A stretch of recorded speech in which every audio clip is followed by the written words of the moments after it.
গাড়ির জন্য পাগল হয়ে গেছে, ওই ইউনোকে একটা গাড়ি দেন, ওই আমার এলাকায় একটা ইউন আছে, ওই ইউনোকে একটা গাড়ি দেন। অনেকে বলছে যে ওখানে স্পেশাল ওখানে গাড়ি নাই, গাড়ি লাগবে।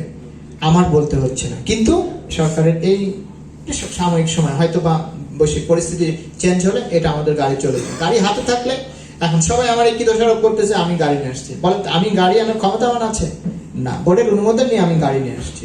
এবং আমাদের কারখানার চাহিদা ছিল সিকিউরিটি, শ্রমিকদের যদি আমি কাজ দিতে না পারি তাহলে শ্রমিকরা অলস বসে থাকবে না, অলস মস্তিষ্ক থাকলে এটা ওটা বিভিন্ন ধরনের কথাবার্তা ছড়ায়।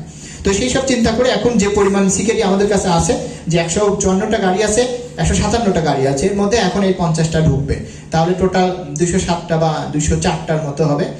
আর যে পরিমাণ আমাদের অফার দেওয়া আছে প্রায় 200টার উপরে, আশা করি এই গাড়ি থাকবে না, এই গাড়ি চলে যাবে।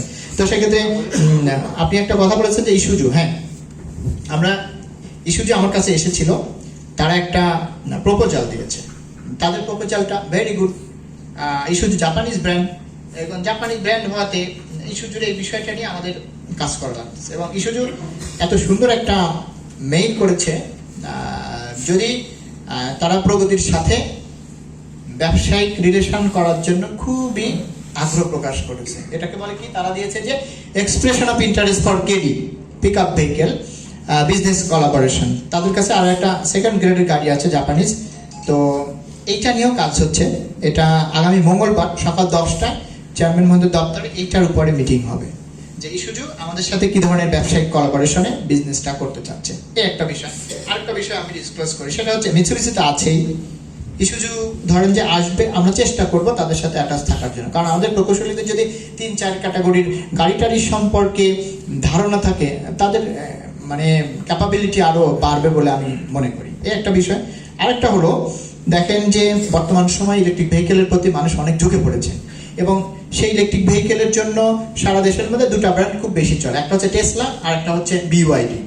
তো বিওয়াইডির বাংলাদেশে যারা আছে তারা চেয়ারম্যান মহোদয়ের কাছে এসেছিলেন, চেয়ারম্যান মহোদয়ের সাথে এই বিষয়ে দেখা করেছেন এবং বলেছেন যে বিওয়াইডির একটা মডেল দিবে, আর কি আইসার এবং ভলভের যে কিছু পিক আপ বা ইত্যাদি আছে তারা আমাদের এখান থেকে অ্যাসেম্বল করতে চায় এবং অ্যাসেম্বল চার্জ আমাদেরকে দিতে চায়, এরকম। তো চেয়ারম্যান মহোদয় বলেছেন যে ঠিক আছে, আপনি তাহলে ফর্মাল একটা প্রপোজাল দেন, এটাই পর্যন্তই আছে। আর মিৎসুবিশি কেলসি প্রেসিডেন্টের সাথে আমার যোগাযোগ আছে, এবং তারা এখন পর্যন্ত কিউএক্স মানে কন্টিনিউ করার জন্যই মানে রাজি আছে। এক্ষেত্রে আমাদের হয়তো ভয়ের কিছু কারণ নেই, বাট এএসএক্স গাড়ি তারা বানাবে না, এএসএক্স গাড়ি ডিসকন্টিনিউ হয়ে গেছে। এএসএক্স এর পরিবর্তে আমরা তাদের কাছে একটা মডেল চেয়েছিলাম, Mitsubishi Outlander plug in hybrid পিএইচইভিটা, কিন্তু এটার দামটা একটু বেশি পড়ে যায়, যেটা আমাদের দেশে একটু চালানো সম্ভব হবে না।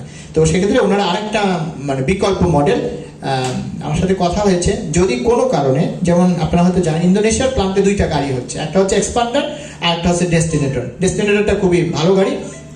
তো এইটার সিকিউরিটিটা যদি র্যাঙ্কস কোনোভাবে আমাদের মাধ্যমে করতে পারে, এই ধরনের একটা আলোচনা হচ্ছে, যে যেহেতু এই সেকেন্ড গ্রেডের গাড়িটা এসএক্স চলে যাওয়ার পরে অন্য কোনো গাড়ি এখন পর্যন্ত তারা সিলেক্ট করতে পারে নাই, তো ডেস্টিনেটরে যদি প্রগতি অ্যাসেম্বল করে, তাহলে প্রগতি অ্যাসেম্বল করে কারণ র্যাঙ্কস অ্যাসেম্বল খরচ ওদের কি লাগতো, ওরা তো সিবিউ গাড়ি আনে, ডিউটি ট্যাক্স বেশি পড়তেছে, দাম 65 লাখের উপরে চলে যাচ্ছে, আর এটা যদি সিকেডি হয় দাম হবে 35 লাখ টাকা। তো সেক্ষেত্রে র্যাঙ্কস কি প্রফিট করে একটা গাড়িতে 5 লাখ টাকা, তাহলে র্যাঙ্কস একটা গাড়িতে যদি 5 লাখ টাকা প্রফিট করে, প্রগতি যদি একটা গাড়িতে 10 লাখ টাকা প্রফিট করে, তাহলে 15 লাখ টাকা। আর এই গাড়ির যে 35 লাখ টাকা, 35 হবে 40 লাখ, 45 লাখের মধ্যে এই গাড়িটা রাখা যাবে। তখন ওরা এইটা একটা মডেল হিসাবে, বিজনেস মডেল হিসাবে চিন্তা করছে। তো ডেস্টিনেটরটা এভাবে আসার একটা সম্ভাবনা এখনো শেষ হয়ে যায় নাই, আসবে। আর এসএক্স গাড়ি আর কখন আসবে, কারণ এটা কারখানা থেকে ডিসকন্টিনিউ হয়ে গেছে।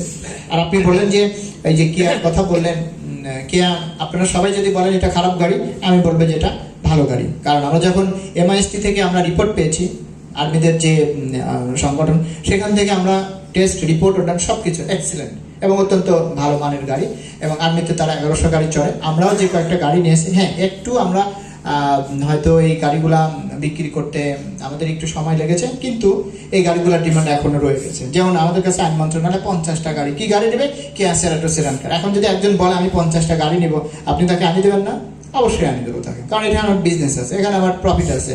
আর একটা বিষয় হচ্ছে যে আমাদের বোর্ড একটা কথা বলেছে, সবার সামনে আমি যে যদি এরকম হয়, অ্যাকচুয়ালি আমরা যে বিজনেসগুলো করতেছি ওটা এখন ডিসিশন দিয়েছে যে আপনি যদি কেউ আপনার কাছে গাড়ির অর্ডার প্লেস করে, আপনি তার কাছে আগে দাম চান।